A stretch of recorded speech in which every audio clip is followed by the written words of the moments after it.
नमस्कार दोस्तों, आज हम बात करेंगे भारत के लौह पुरुष कहे जाने वाले सरदार वल्लभ भाई पटेल के जीवनी तत्व एवं आधुनिक भारत में योगदान के बारे में। सरदार वल्लभ भाई पटेल भारतीय राष्ट्रीय कांग्रेस के एक वरिष्ठ नेता और भारतीय स्वतंत्रता संग्रामी के एक प्रमुख व्यक्ति थे, जो बाद में भारत के पहले उप प्रधानमंत्री और पहले गृह मंत्री बने। वल्लभ भाई पटेल का प्रारंभिक जीवन 565 रियासतों को नव भारत में एकत्रित करने में सरदार वल्लभ भाई पटेल का योगदान अविस्मरणीय है, जिन्हें भारत के लौह पुरुष के रूप में जाना जाता है। आइए हम उनके जीवन के दृष्टिकोण, विचारों और आधुनिक भारत में महत्वपूर्ण योगदान के बारे में बताते हैं। सरदार वल्लभ भाई का प्रारंभिक जीवन। सरदार वल्लभ भाई का जन्म 31 अक्टूबर 1875 में नरियाव, गुजरात में हुआ। अब उनकी जयंती राष्ट्रीय एकता दिवस के रूप में मनाई जाती है। वह एक किसान परिवार से थे। अपने प्रारंभिक वर्ष में कई लोग पटेल को एक साधारण नौकर के लिए एक महत्वाकांक्षी व्यक्ति के रूप में मानते थे। हालांकि पटेल ने इन्हें गलत साबित कर दिया। सरदार वल्लभ भाई पटेल अक्सर उधार की किताब से पढ़ते हुए कानून की परीक्षा पास की। 12वीं की परीक्षा उत्तीर्ण करने के बाद पटेल ने गुजरात के गोधरा, बेसदा और आनंद में कानून का अभ्यास किया। उन्होंने एक प्रमुख एवं कौशल वकील के रूप में ख्याति जारी किया। दूसरों के लिए बलिदान देने के लिए पटेल की प्रारंभिक इच्छा।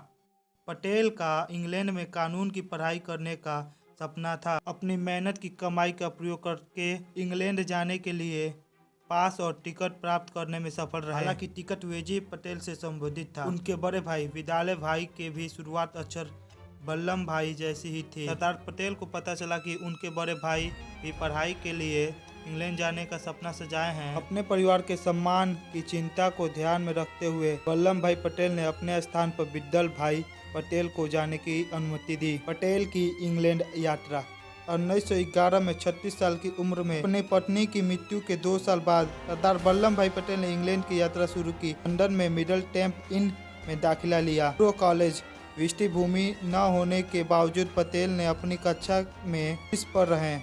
उन्होंने 36 महीने का कोर्स 30 महीने में पूरा किया।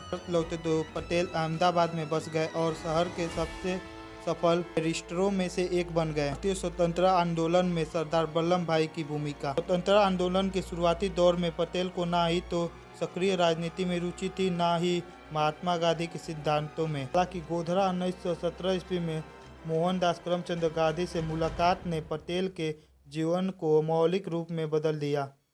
पटेल कांग्रेस में शामिल हो गए और गुजरात सभा के सचिव बने। बाद में कांग्रेस का गढ़ बन गया। गांधी जी के सिद्धांत पर पटेल ने अपनी मेहनत की नौकरी छोड़ दी और प्लेग और अकाल 1918 के समय में करों में छूट के लिए आंदोलन में शामिल हो गए। गांधी के असहयोग आंदोलन 1920 में शामिल हुए और लाख सदस्यों की भर्ती के लिए पश्चिम भारत की यात्रा की।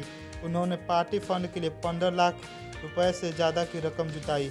भारतीय ध्वज फहराने पर प्रतिबंध लगाने वाला एक ब्रिटिश कानून था। जब महात्मा गांधी को जेल में डाल दिया था तो वह पटेल ही थे जिन्होंने 1923 ईस्वी में ब्रिटिश कानून के खिलाफ नागपुर में सत्याग्रह आंदोलन का नेतृत्व किया। 1928 ईस्वी में बारडोली सत्याग्रह था। ने सरदार वल्लभ भाई पटेल को सरदार की उपाधि दी और उन्हें पूरे देश में लोकप्रिय बना दिया। भाव इतना जबरदस्त था कि पंडित मोतीलाल नेहरू ने कांग्रेस के अध्यक्ष पद के लिए गांधी जी को सरदार वल्लभ भाई का नाम दिया। 1930 में नमक सत्याग्रह के दौरान अंग्रेजों ने सरदार वल्लभ भाई पटेल को गिरफ्तार कर लिया और उन पे बिना गवाहों के मुकदमे चला दिए। द्वितीय विश्व युद्ध 1939 के फैलने पर पटेल ने केंद्रीय और राज्य विधानसभाओं से कांग्रेस को वापस लाने के लिए नेहरू के फैसले का समर्थन किया। 1942 में महात्मा गांधी के आदेशों पर राष्ट्रीय व्यापी सविनय अवज्ञा आंदोलन शुरुआत करने के लिए मुंबई के ग्वालियर टैंक मैदान, जिसे अब अगस्त क्रांति मैदान कहा जाता है, में भाषण देते समय पटेल ने